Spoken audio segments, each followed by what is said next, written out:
Respectfully, I'm gonna need some of y'all to stand on business about yourselves and stop putting these men on pedestals. Let's talk about it. Hi, my loves. My name is Dheandra Nicolette, and on my channel, you'll find a lot of videos about lifestyle, spirituality, dating, apparently. So yeah, if you're into that kind of stuff, feel free to subscribe, like this video. But let's go ahead and get into today's video where we're talking about putting men on pedestals. And if there are any men watching this can definitely apply to putting women on pedestals as well. But I'm just gonna be speaking from the perspective of being a woman who dates men. So I'll be referring to everything as like putting men on pedestals, but feel free to flip the script if you need it to be the other way around for you and whoever you date. Let's first talk about what it means to put someone on a pedestal when you're dating them. So when you're putting someone on a pedestal, you are idealizing them to the highest degree. You have this almost like godlike sense of admiration for that person. They can literally do no wrong in your eyes. And as a result, it makes you act a certain way. And it definitely affects the energy with which you approach that relationship and that person. A couple of different signs that you might be putting someone on a pedestal in your budding relationship or your current relationship is one, excessive admiration. So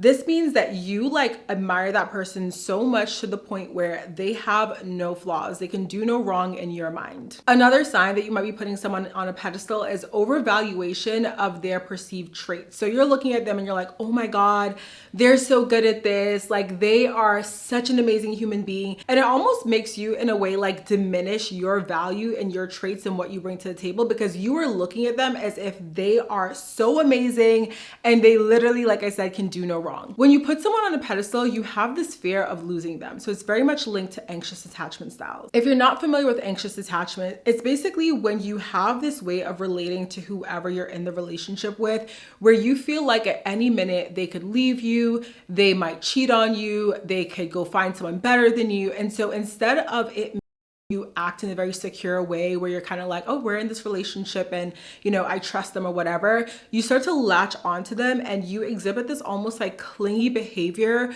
where you feel like you need to latch onto them with such a degree so that they can never leave you. So when we're talking about putting someone on a pedestal, you can have this fear of that person leaving you or losing that person because you feel like they're so, again, far away from where you are that it's almost like they're so much better than me. Like, why would they ever be dating me? And you have this fear that one day they'll wake up and realize that they're too good for you and they will leave. Another trait of putting someone on a pedestal is having these unrealistic expectations. So I mentioned the term godlike earlier, and I say that because when you put someone on a pedestal, you are not really seeing them as human anymore. You're seeing them as someone who is truly above you. And so with anyone that you put on a pedestal, whether it's your partner, a celebrity, whoever, an influencer online, you have these unrealistic expectations of how that person is supposed to act. And so when they show their ass or when they do, you know, human things and they mess up and they slip up or whatever, you're looking at them crazy because you're thinking like, you're too good for this. How could you do this? How could you act like this? How could you be human? Because you're not expecting them to act in the same way that you would. You're holding them to this almost unrealistic and crazy high expectation and standard. The thing about putting someone on a pedestal is it causes you to compromise your own boundaries. So if you believe that this person is supposedly better than you, they are above you, they are someone that you are almost in some sense worshiping, you feel as if you have to compromise your boundaries in order to really maintain the relationship. So if they're pushing for sex or physical intimacy earlier than you wanted, if they're asking you to change certain things about yourself, if they're demanding certain things out of the relationship that you don't feel comfortable with, but because you're putting them on a pedestal, you're like, oh my God, I have to do these things in order to keep them around. You're gonna compromise your own boundaries in order to keep this person in your life. Another thing that happens is when we put people on pedestals, we ignore the red flags because again, we're not even seeing the flaws in this person. We're seeing all of the amazing things. We're seeing how good they are, how good they treat us, how amazing they are, how we pull this person that is out of our league. And so the red flags are right there in your face, blatant, red as hell, but you can't see them because you're blind to them. You have those rose-colored glasses on. Putting someone on a pedestal is linked to low self-esteem and it leads to pick-me behavior. I feel like I look back at some of the things that I have done in my life in dating that to me like gave pick-me. I mean, it wasn't the most pick-me of pick-me's, but it was definitely pick-me enough, girl, for me to look back and cringe. And when I see women who are replicating this behavior, it's cringy to observe because you're almost looking at men as if, oh my God, I really want to have a man, so I'm gonna do just about anything to keep him around. And in doing so, you are losing recognition of your own inherent value. You're seeing your value in being with a person. It's one thing to want a partner, to crave a relationship, to crave romantic connection. I know I do, right? That's one thing. It's another thing to allow that craving and that desire for romantic connection to cause you to do certain things that are, like I said, outside of your scope of boundaries, that cause you to act in a way where you are diminishing your value or you're diminishing your perception of your own value. When you don't feel confident in your own worth, when you feel as if you're not worthy just by your own existence, you start to seek external validation. This is the behavior where you're asking a man, do I look good in this? Do you like me? You're being very, very insecure about relationships with other women. You're going out, you're watching him to see how he's acting with other people. You're checking his phone. You're doing all these weird things because you are seeking validation to make sure that he still sees worth in you. When the whole time, what you need to do is actually see that worth in yourself first. No one is going to be able to validate you to the way and degree that you want to be validated unless you allow yourself to validate yourself first.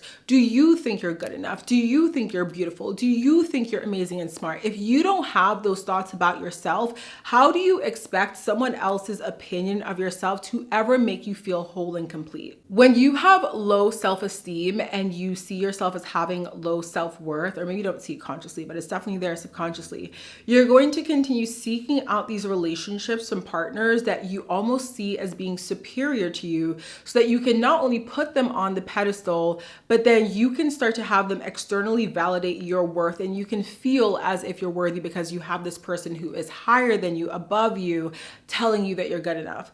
The thing about it is, the ironic thing is that it's never gonna work like that. Like you think it's gonna work like that because you're like, oh yeah, I'm gonna have this person who's like validating me, who's telling me I'm beautiful and yada, yada, yada.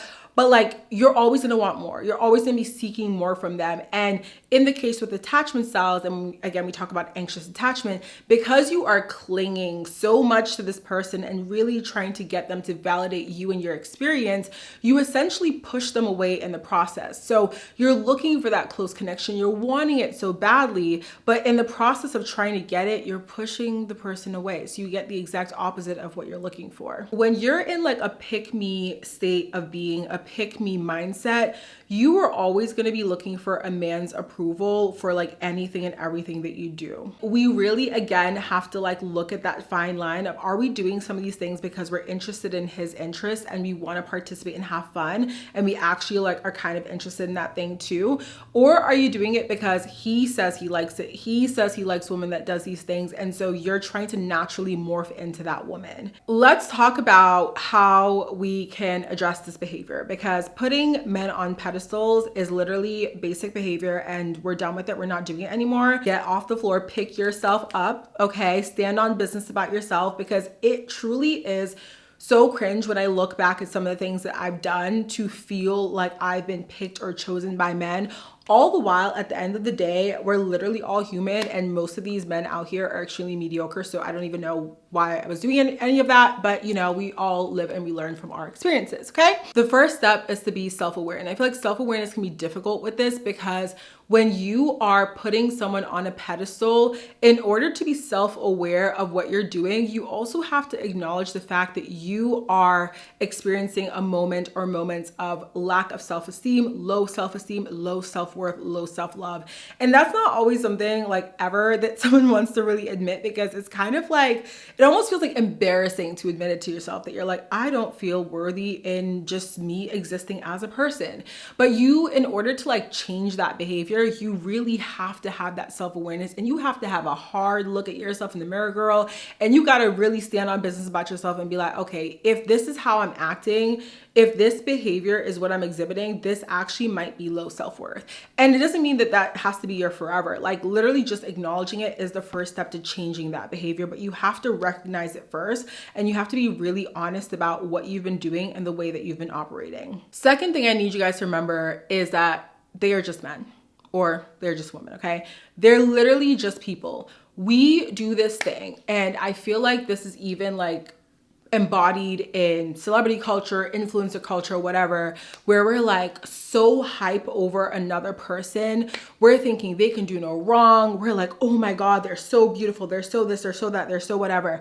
People are just people. People are going to always make mistakes. People are literally never perfect. And the sooner that you realize that, the sooner you can take everyone off a pedestal. Take Beyonce off that pedestal. Take, I don't know, whatever influencers you follow on social media off the pedestals. They're literally people. They poop and they pee and they burp and they do all the things that you do as well, because that's just it. We're all human. Because I really wanted the relationship, and whenever someone would come into my life that was a potential partner, I was almost so like blind to red flags because I really wanted the partnership. So it's just like, oh my God, like I can look past this thing, or I can look past that thing, whatever.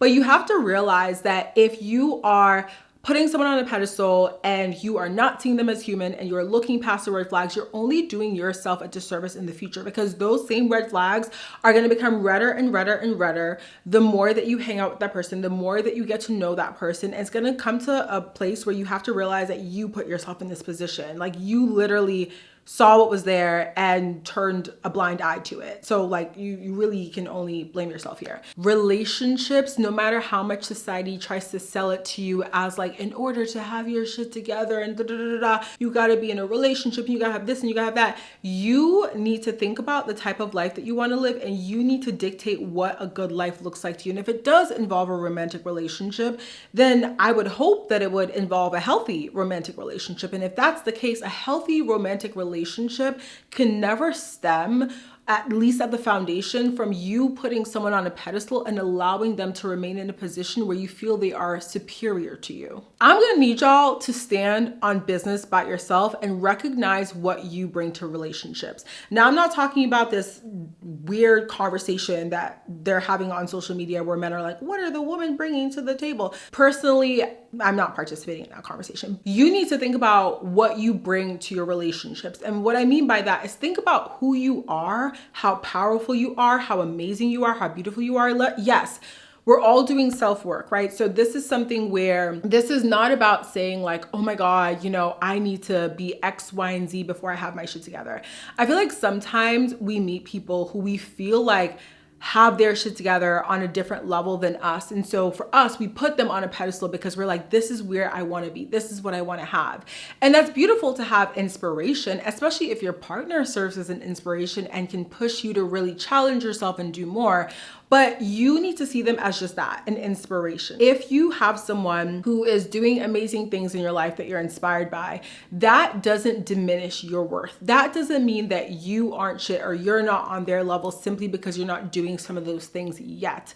All that means is that they're doing those things and you're not doing them yet. And you can also figure out if you even want to do some of those things. But start with recognizing your own value. What do you bring to your relationships? Think about how joyful you are. Think about how people love your advice, or how funny you are, or how beautiful you are on the inside and out. Think about how you would love to be your own friend. And if you're thinking about all of these things and you kind of feel like you wouldn't want to be your own friend, to be honest with you, that's where the self-awareness comes back in, and you have to become the person that you would want to be around. If you feel like there are gaps in where you are and where you want to be for you to ever like want to be your own friend, fill in those gaps before you go looking for another person to like fill in those gaps for you. For me, that was a journey of like really taking a step back, spending a lot of time with myself and realizing just how amazing I am, and realizing like, wow, like someone would be so lucky, so blessed to have me in their life as a friend or as a partner.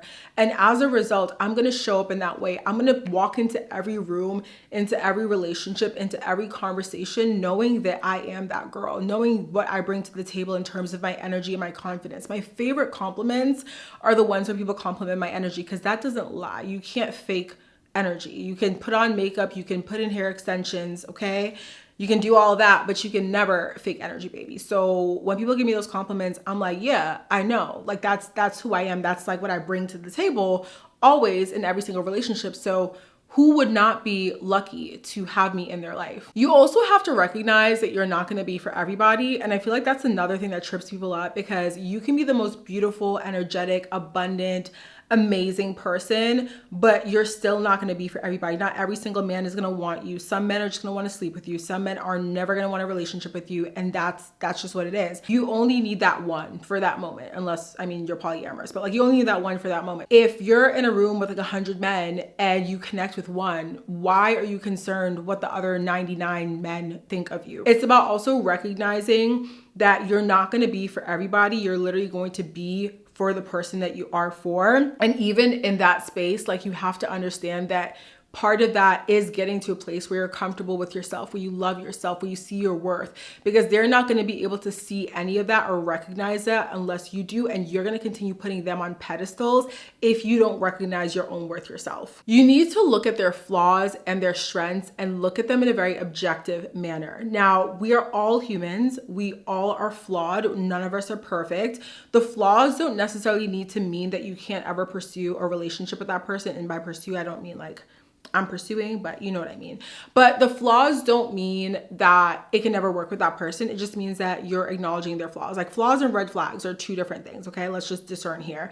But you need to recognize that person is flawed just like yourself. And in understanding that they're flawed, you can recognize that they're human, and that helps in the process of taking them off the pedestal, because you're no longer seeing them as this superhuman person who like can do no wrong. You're recognizing like, yeah, they can do wrong. Like, yeah, they mess up too. Yeah, they're not perfect. And that's okay, because they bring a lot of great qualities to the table, and also so do I. The last thing you need to do to take this person off the pedestal and stand on business about yourself is to literally live your life. Like, stop sitting by the phone waiting for that man to text you. Stop keeping your calendar open waiting for people to make plans with you and make dates with you. Stop like only waiting on a man to live your life. Like, yes, I totally understand if you are like, I really want to be able to do these things with a partner. I get it. But also, like, you can't just sit around waiting your whole life to live your life when you have a partner, because what that then does is put you in a position where when you're in a relationship or a partnership, you feel great, you feel on top of the world, you're so excited that you have this person to do something with. But then when you're not, you're in this like desperate state of energy, because you're almost like, I can't live my life until I have the partner. I can't live my life until I have the man. And then now he comes in your life and you're putting him on a pedestal. Like, let's not do that. So let's live our lives, okay? Get your calendar filled up. I color code my calendar, so I always look at my calendar, and I like to make sure that at least every single week, because my color code for my social life is yellow, at least every single week I have 2 to 3 yellow things on my calendar that does not involve like a man, unless it's like my male friends. But go on a date, take yourself on a date, go hang out at a coffee shop and read a book, go hang out with your friends, go to the movies, go do something, play pickleball. Like, I don't care what you're doing, just do something and live your life, because you literally should not be sat at home waiting for this man to hit you up. It's Tuesday, he hasn't made plans with you yet. And instead of you going and living your life and deciding, I'm gonna go do something because I wanna get out of the house, you're like sat by the phone waiting for him to text you and hit you up about a date. Like be so fucking for real. Like, please make your plans, do your thing. If he hits you up, let him know it's too late. I made plans already, but you know, if you give me ample time in the future, ample like, you know, time to plan, like we can absolutely go on a date or something later this week. So take him off the pedestal by realizing that You don't need him, okay? This is never about needing a man. We can want a man, we can desire a relationship, but we never need, okay? Because when you start to get into like needing and into this almost like desperation of it, it like puts out desperate energy. And now you're literally sat there putting these mediocre men, these mediocre women on pedestals that they were never meant to sit upon. You're putting them on a throne that was never meant for them, that they never should have. You need to be sitting on the throne of your own life. Like, you are the queen or king in your own life. Act like it. Be like that, okay? Stand up. Get off the ground. Stand up. I'm tired of this, okay? So yeah, if you're putting anyone on a pedestal, get them off. It's not that deep. Get them off. I hope you guys enjoyed this video. Give it a thumbs up if you enjoyed, share it with a friend, comment below. Let me know if you've ever been in the cringy position of putting someone on a pedestal. We've all been there, I'm sure. And let me know what you did that changed that dynamic for you. What was the thing that you did? If it's something I talked about in this video, comment. If it's something else, let me know. I would love to hear about it. And I will chat with you guys in the next video. Thank you so much. Bye.